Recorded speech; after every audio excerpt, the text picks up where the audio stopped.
All right, here's the second way that you can solve a quadratic equation.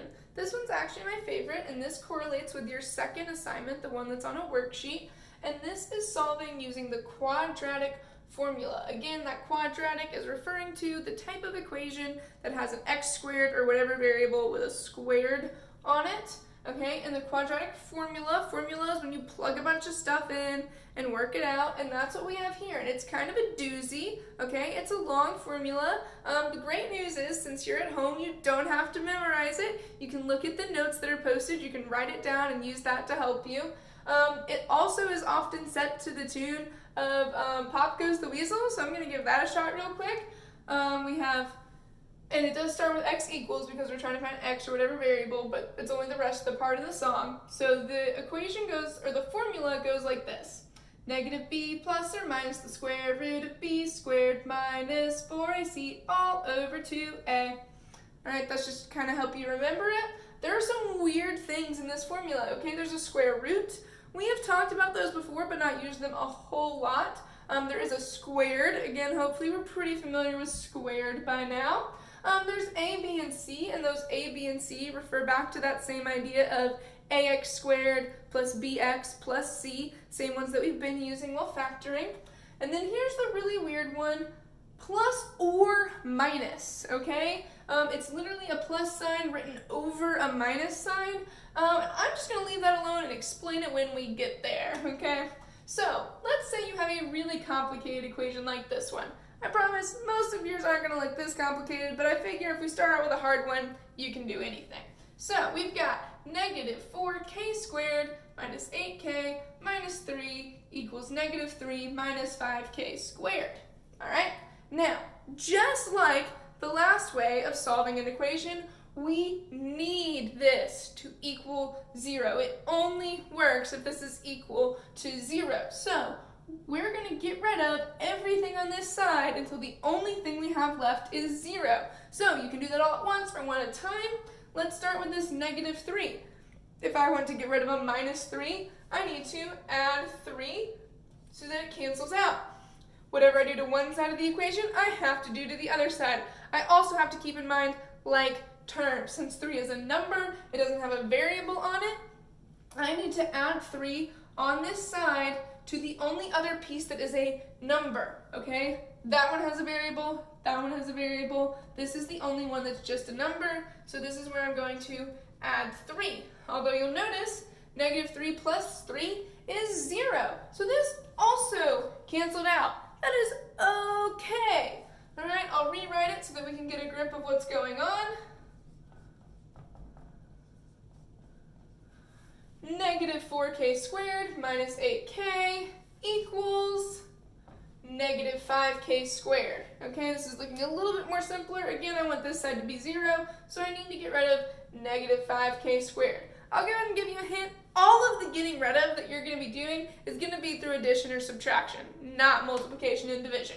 Because I don't want to get rid of just the number in front of the k squared. I want to get rid of this whole thing. So in order to get rid of a minus 5k squared, I need to add 5k squared so that those will cancel out. If I do it on this side, I also have to do it on the other side of the equal sign, and since this one had a k squared, the like term I need to add it to is the other piece with a k squared. So I'm going to put plus 5k squared right here. So negative 4k squared plus 5k squared is 1k squared, or you could just write k squared without a number in front.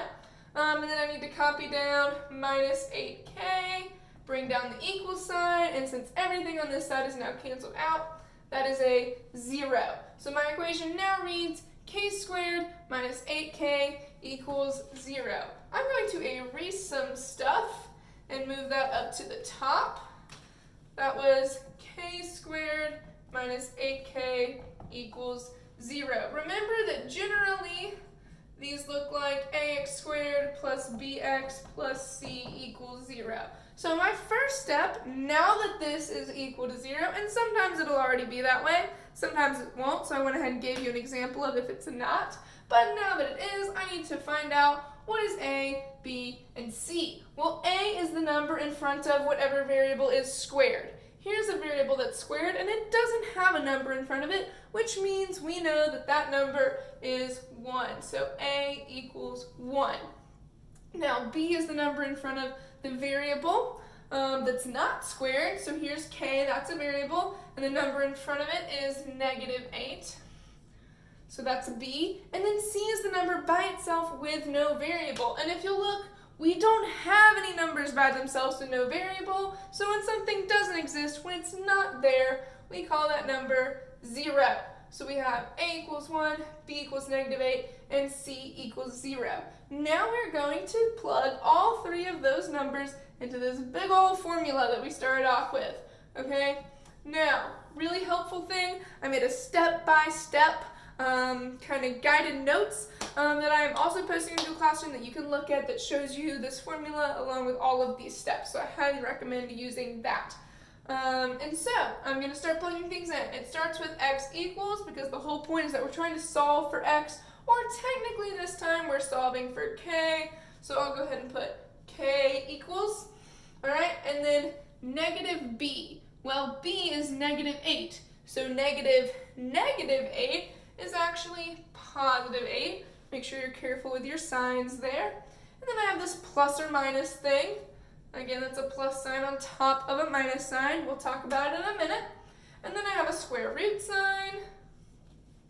And then b squared. Well, b is -8. Please be careful on your calculators when you are squaring things. Put them in parentheses. -8 squared is +64. If you don't put it in parentheses, it's going to tell you that it's -64, and that is not correct. So this is +64 right here, minus 4 times a, which is 1, times c, which is 0. So I'm just going to plug those in parentheses for right now.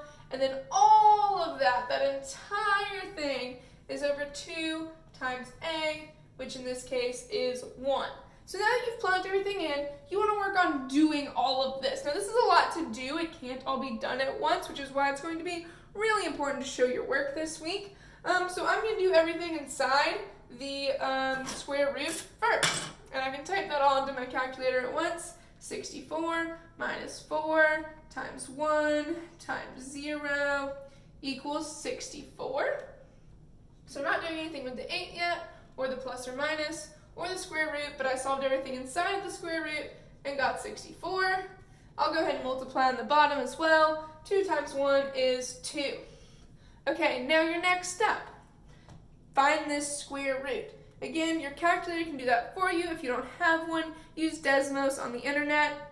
It also has square roots, so I'm going to hit square root 64, and I get 8, okay? So I'm going to replace this piece right here with an 8. So I have 8 plus or minus 8 over 2. Now plus or minus literally means I can add or subtract. And you'll remember from the first video that most of the time you're going to get 2 answers. So this is how that works. One of your answers comes from adding. One of your answers comes from subtracting. So k could equal 8 plus 8 over 2.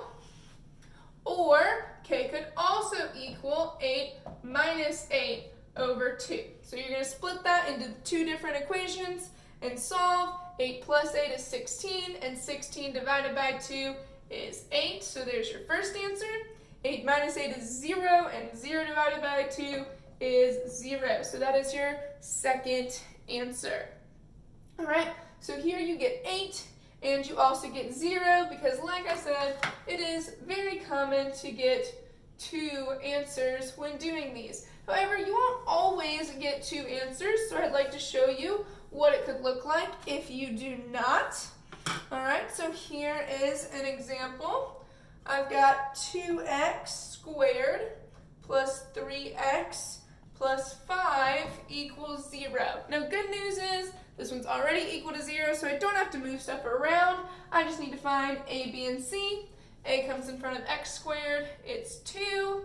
B comes in front of x, it's 3. C is by itself without a variable, and so that would be 5. Now, let me take the time to plug all of these in. X equals -b, b is 3, so x equals -3, plus or minus the square root of b squared. 3 squared is 9, minus 4 times a, which is 2, times c, which is 5, and all of that goes over 2 times a, and a is 2. So all I've done here is plugged in a bunch of stuff. Okay, I plugged in 2 for a right there, I plugged in 3 for b right there, I plugged in 5 for c, I plugged in 2 for a, I plugged in a 3 for b here. I went ahead and squared it. If you want to write down a step before squaring it, go for it. But most of these numbers are fairly small, and so you can square them kind of quickly. 3 times 3 is in fact 9, so that's where that came from. Now, like I said on the last one, you want to go ahead and do the math for the part inside the square root. This square root covers everything that you see right here. The b squared minus 4a squared, ac. So I'm going to plug that whole thing in my calculator. 9 minus 4 times 2 times 5. And I get negative 31. Okay, so I'm going to rewrite the beginning, which is negative 3 plus or minus the square root. This is the part we just found, so instead of putting all of that, I'm going to put negative 31. And then over 2 times 2 is 4. All right, time out. This is super duper important. There's a negative number inside this square root. There's no such thing as the square root of a negative number, because you'll remember that square root is the opposite of squared, which is when you multiply something by itself, and you can never multiply something by itself and get a negative, because if you multiply a positive by a positive, you get a positive, and if you multiply a negative by a negative, you get a positive. So you cannot have a negative square root. It doesn't exist. So this whole equation, it doesn't work. So we say it has no solution. All right, so if you get a negative number in that square root, you are done. You don't have to do any more work. Your answer is no solution, because that doesn't make any sense. As I explained in the last video, all that means is that your equation looks something like this, where the entire thing is above, or maybe the entire thing is below the x-axis, and therefore it never touches it. Now let's look at one more, and I will stop talking and let y'all work. The last one we're going to look at is negative x squared plus 4x minus 4 equals 0. And again, it's already equal to 0, so I need to find a, b, and c. A is the number in front of x squared. Now you'll notice there's not a number in front of x squared, so we pretend that there's a 1 there. But you'll also notice that there's a negative sign, so that's super important. That is part of that number. So a in this case is negative 1. Then b is in front of x, that's positive 4. And c, the number by itself, is negative 4. So we have a, b, and c, and we can now start plugging in. So x equals negative, I'm replacing the b with a 4, plus or minus the square root. I go ahead and make a nice big square root because we have a lot of stuff to put in there. B squared, b is 4, so 4 squared. If you want to see it written out where I actually put the squared sign instead of doing the squared in my head, there you go. Then there's minus 4 times a, which is negative 1, times c, which is negative 4.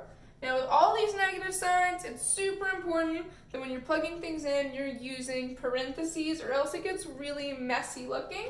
And then all of that we've just said goes over 2 times a, which is negative 1. Now, just like in the other examples, I'm going to go ahead and combine everything I see inside the square root by typing it in. So if you do want to write it as 4 squared instead of doing that part on your own, I'm going to type 4 squared. You should all have a squared button on your calculator or an exponent button. If you're not sure where it is, let me know. And then minus 4 times a, which is negative 1, times c, which is negative 4.